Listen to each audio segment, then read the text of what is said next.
Assalamualaikum warahmatullahi wabarakatuh. Saya Ken Putri Surani dari Prodi S1 Teknik Informatika Universitas Aisyah Pringsewu. Di sini saya akan mempresentasikan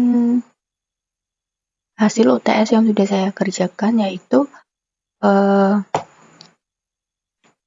merancang basis data dan REST IP. Yang pertama, saya membuat tabel normalisasinya terlebih dahulu. Nah, di sini ada bentuk tidak normal. Nah, di dalam bentuk tidak normal ini, semuanya saya membuat satu tabel dengan ini, datanya masih bercampur menjadi satu. Lalu, bentuk normal ke-1, datanya sudah mulai lengkap. Dan bentuk normal kedua, ini sudah menggunakan beberapa tabel dengan dengan menggabungkan sesuai dengan kategorinya. Dan ini bentuk normal ketiga. Di sini sudah dikategorikan beberapa tabel dan dimasukkan sesuai kategori yang sesuai dengan yang akan dibuat. Di sini ada tabel user, tabel daftar menu, tabel toko, tabel transaksi, tabel konsumen, tabel riwayat transaksi, tabel saldo, dan yang terakhir ada tabel pesanan. Berikutnya saya akan menampilkan rancangan IRD yang sudah saya buat. Nah, ini merupakan rancangan IRD yang sudah saya buat. Di sini ada tabel user, konsumen, pesanan, daftar menu, transaksi, saldo, dan toko. Nah, di sini di tabel user ini kita relasikan ke tabel konsumen. Jadi dari user akan melakukan registrasi dan di sini akan menjadi konsumen. Lalu konsumen ini dia direlasikan ke tabel pesanan. Selanjutnya di tabel pesanan kita relasikan ke tabel daftar menu, dan di daftar menu ini kita relasikan ke tabel transaksi untuk melakukan transaksi. Lalu di daftar menu juga kita relasikan ke tabel toko.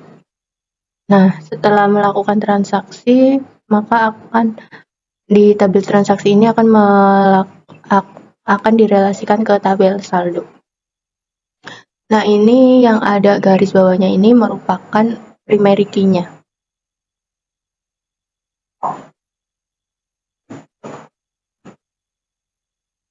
Selanjutnya kita akan masuk ke dalam database.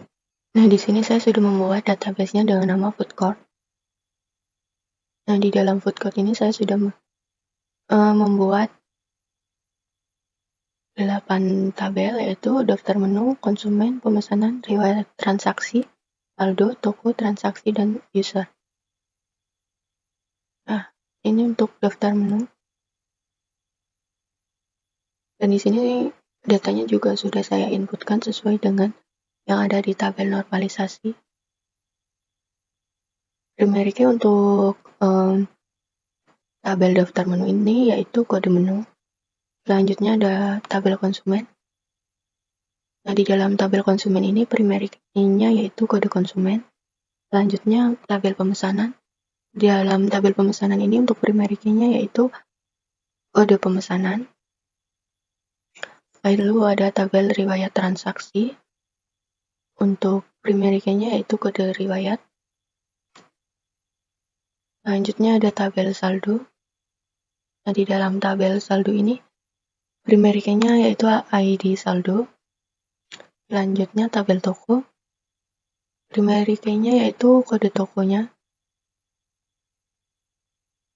Selanjutnya transaksi. Di dalam tabel transaksi itu primary key-nya kode transaksi. Lalu ada user. Di dalam tabel user primary key-nya yaitu ID user. Nah, setelah kita membuat semua tabel, nah itu kita akan membuat untuk desainnya. Nah, di sini sudah ada primary key. Lalu kita klik more ini untuk mengindeks apa saja yang akan direlasikan di dalam desain database-nya. Itu di sini yang diindeks dalam daftar menu, yaitu ada kode menu dan kode toko yang nanti bakalan direlasikan ke dalam tabel toko. Lalu di sini di tabel konsumen yang diindeks yaitu kode konsumen dan ID user, di mana nanti akan ID user ini akan dikonekkan ke dalam tabel user. Selanjutnya di tabel pemesanan yang diindeks yaitu kode pemesanan, kode konsumen, dan kode menu, di mana nanti kode konsumen ini akan direlasikan ke tabel konsumen dan kode menu ini akan direlasikan ke tabel daftar menu. Selanjutnya yaitu ada riwayat transaksi, di mana yang diindeks yaitu kode riwayat, kode transaksi, kode menu, dan kode konsumen. Nah, kode transaksi ini akan direlasikan ke dalam tabel transaksi, kode menu akan direlasikan ke tabel daftar menu, dan kode konsumen akan direlasikan ke dalam tabel konsumen. Selanjutnya yaitu ada tabel saldo, di mana indeksnya yaitu ID saldo, ID user, dan kode transaksi, di mana nanti ID user akan direlasikan ke dalam tabel user, kode transaksi akan direlasikan ke dalam tabel transaksi. Selanjutnya ada tabel toko, yang diindeks yaitu kode toko dan kode menu, di mana nanti kode menunya akan direlasikan ke dalam daftar menu. Selanjutnya itu ada tabel transaksi. Di dalam tabel transaksi ini indeksnya yaitu ada kode transaksi, kode menu, kode konsumen, dan ID saldo, di mana nanti kode menu ini akan direlasikan ke dalam tabel daftar menu, kode konsumen akan direlasikan ke dalam tabel konsumen, ID saldo akan direlasikan ke dalam tabel saldo. Nah, yang selanjutnya yaitu tabel user. Di tabel user ini yang diindeks hanya ID user, di mana nanti akan dikonekkan ke dalam tabel-tabel yang terdapat ID usernya. Kita akan masuk ke desainnya. Nah, ini merupakan tampilan desain dari database yang sudah saya rancang. Nah, ini tadi yang sudah diindeks akan direlasikan itu ID user. Ini akan direlasikan ke tabel konsumen yaitu ID user. Jadi ID user ke ID user. Lalu di sini ID user juga terdapat di tabel saldo. Selanjutnya di tabel konsumen, kode konsumen dipanggil direlasikan ke dalam tabel riwayat transaksi, yaitu di sini ada kode konsumen. Selanjutnya ada tabel pemesanan. Nah, di dalam tabel pemesanan ini kode konsumen, di sini ada kode konsumen. Nanti dia direlasikan ke dalam tabel konsumen. Lalu di sini ada kode menu, maka akan direlasikan ke dalam tabel daftar menu. Lalu di tabel daftar menu ini ada kode menu. Nah, di kode menu ini direlasikan ke dalam tabel riwayat transaksi, lalu ke tabel transaksi, dan ke tabel toko. Selanjutnya yaitu ada tabel toko ini. Nah, di tabel toko ini ada kode menu. Nah, di kode menu ini kita relasikan ke dalam tabel daftar menu. Lalu ada kode toko. Nah, di kode toko ini kita relasikan ke dalam daftar menu. Ini. Selanjutnya kita masuk ke dalam text editor. Nah, di sini saya sudah membuat satu folder dengan nama food court. Nah, di dalam folder food court ini terdapat folder include dan folder i1. Nah, di dalam folder include ini ada constant file yang bernama constant. Nah, constant ini untuk mengonekkan ke dalam database yang sudah kita buat tadi. Nah, di sini kita isi DB hostnya localhost, DB usernya root, DB passwordnya kita kosongkan saja, lalu DB name-nya yaitu tadi food court. Selanjutnya ada file DB connect. Nah, ini untuk validasi jika gagal connect ke database-nya. Nah, di sini kita panggil yang tadi file yang pertama yaitu constant.php. Selanjutnya ada file DB operation.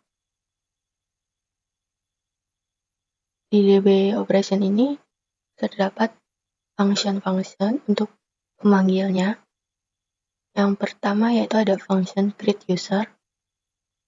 Nah, ini ada memanggil ID user, email, dan telepon password. Lalu di sini ada insert tabel user untuk menambahkan data user baru di dalam database seperti ini. Lalu di sini juga ada filenya registrasi user. Nah, ini. Nah, jika nanti di Postman-nya kita menginputkan datanya benar, maka registrasinya akan sukses. Akan menampilkan pesan registrasi user sukses. Nah, jika ada yang error, maka akan menampilkan ada yang error, coba lagi. Lalu ada pesan error selanjutnya yaitu file yang harus diisi salah atau permintaan tidak valid. Mari kita coba ke Postman-nya untuk menambahkan user baru. Nah, kita masuk ke Postman lalu tambah tab baru. Ini kita ganti host. Lalu di sini ketikkan localhost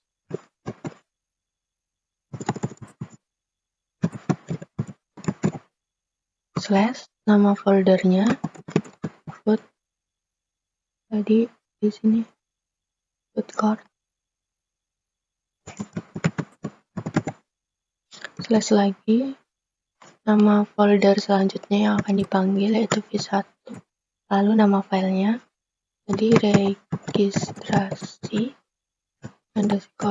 _user.php.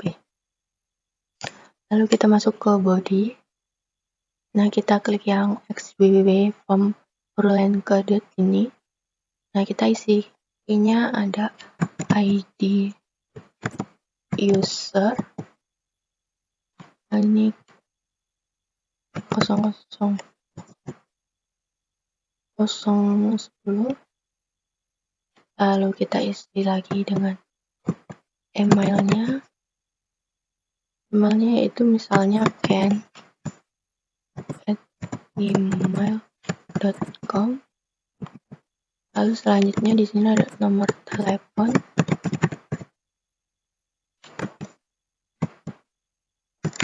Misal ini nomor teleponnya.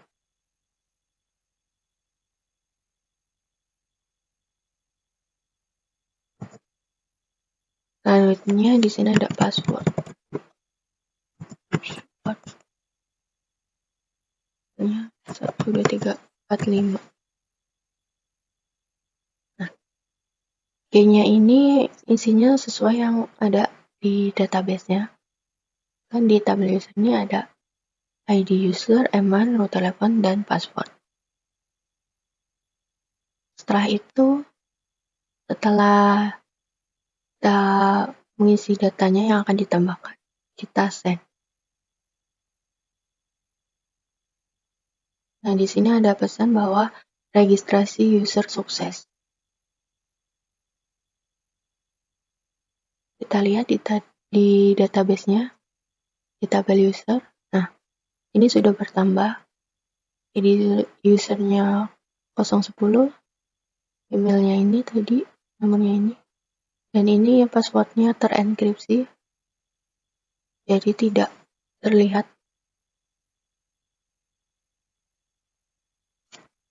Selanjutnya yaitu di DB operation. Ini ada function untuk nge-read user. Jadi di sini kita akan membaca data yang ada di tabel user. Nah, nanti kita select ini kolom yang terdapat di dalam tabel user. Nah, di sini kita left join ke tabel konsumen. Kita mengambil ID usernya di dalam tabel konsumen. Nah, nanti kita akan mengambil ID usernya saja untuk menampilkannya di dalam Postman. Nah, di sini ada file baru yaitu read user. Nah, ini seperti ini.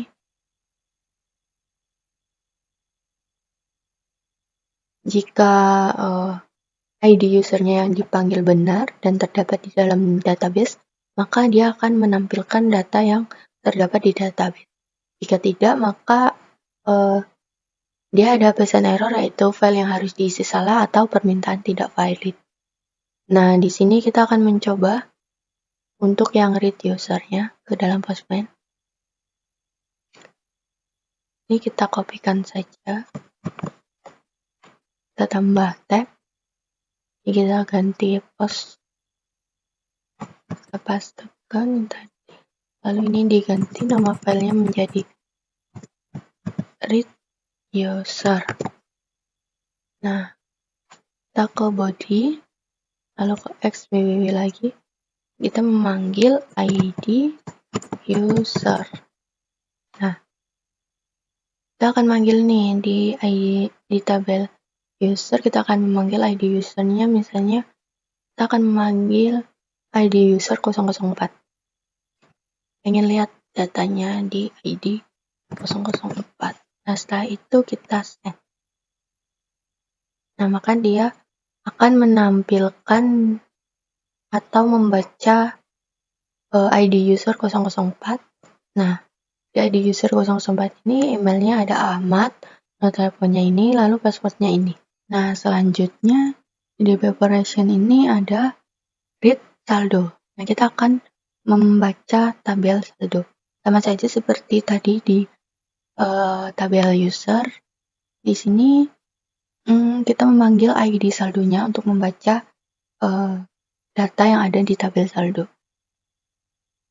Nah, ini kita memanggil tabel saldo. Nah, ini kita left joinin ke tabel user, di mana kita akan memanggil ID usernya, lalu kita left join ke tabel transaksi, di mana kita akan memanggil kode transaksinya. Lalu di sini juga di V1 kita sudah membuat file dengan nama read saldo. Ini seperti ini. Ininya disesuaikan dengan yang ada di database. Lalu kita coba ke Postman-nya untuk mengerit data yang ada di tabel saldo. Saja kita tab baru, post. Kita kopikan yang tadi menjadi read saldo. Ini ke body, ID saldo. Kita lihat. Kita mau membaca ID saldo yang ini. Kita copy. Lalu kita pastekan di sini. Dan kita pengen nih baca ID saldo dengan ID saldonya 020153. Nah, kita send, maka dia akan membaca data yang ada di ID saldo 020153. Nah, dengan ID user ini, saldo masuknya 200.000, saldo keluarnya masih kosong, jumlah saldo 200.000. Nah, ini ada kode transaksinya, transaksi 002. Selanjutnya, di DB operation ada juga read riwayat. Nah, di read riwayat ini kita akan memanggil kode riwayatnya saja. Jadi, yang akan diambil itu kode riwayat untuk menampilkan atau membaca data yang ada di tabel riwayat transaksi. Nah, ini kita live join ke tabel transaksi untuk mengambil kode transaksi. Lalu kita live join ke daftar menu untuk mengambil kode menu, dan kita menggunakan live join untuk tabel konsumen untuk memanggil kode konsumen. Di sini kita akan, nah di sini juga saya sudah membuat file baru dengan nama read riwayat. Nah, ini manggilnya kode riwayatnya saja, lalu ini diisikan sesuai dengan kolom yang ada di database yang sudah kita buat. Lalu kita masuk ke Postman lagi untuk mengujinya. Tab baru, ininya post. Lalu di sini kita localhost /root lalu v1, nama filenya read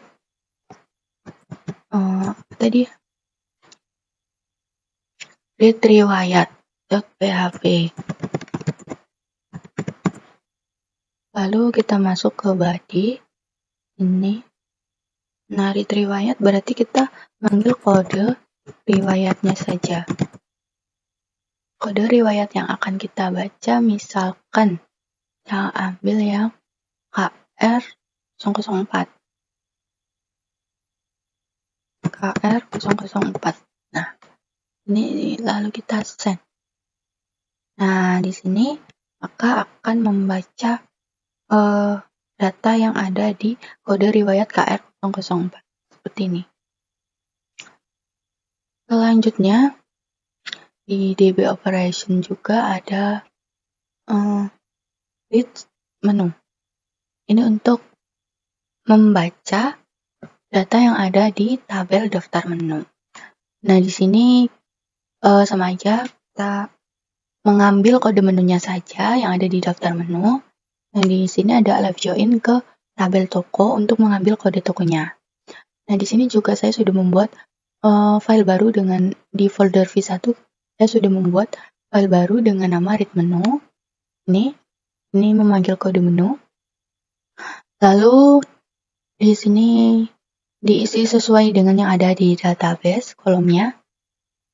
Setelah itu kita cek lagi di Postman. Ini kita copy saja. Tab baru, kita ganti post. Lalu di sini kita paste.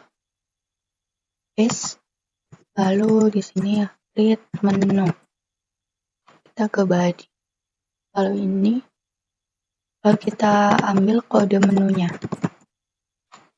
Yang mau dibaca misalkan kode menu M03.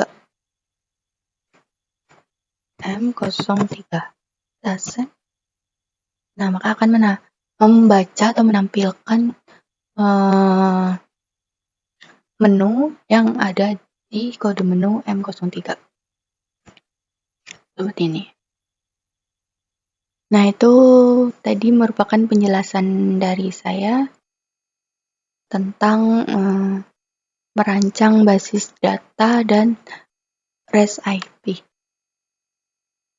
Mungkin itu saja yang dapat saya sampaikan, kurang dan lebihnya saya mohon maaf. Saya akhiri, wassalamualaikum warahmatullahi wabarakatuh.